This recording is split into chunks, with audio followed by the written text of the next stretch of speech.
Nā he whakaari hau a kūpapa nā Nicola Kāwana e whakatairanga ana i te wā o ngā pakanga whenua.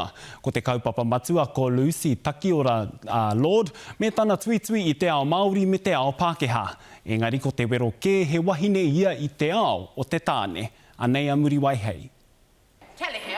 He kōrero hītori ki tā te wahine titiro. Pākehā taine. So I'm just trying to rebalance the history books, really. E konei.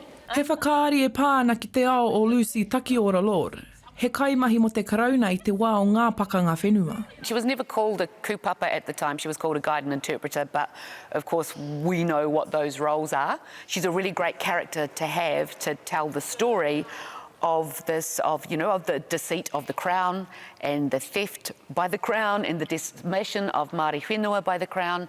This time has come to our islands for what purpose? Ahakoa I mahi te tīpuna nei ki te taha o te karauna. E mahi ana hoki ia mo tōna whānau. She clearly was being paid by the government for informing them on what was happening on the ground. How can you or this be certain that these hours can be measured? No reira, ko te pātaia, he kūpapa, he mata hunahuna takirua rānei a Takiora. There's also, allusion to maybe she was working both sides.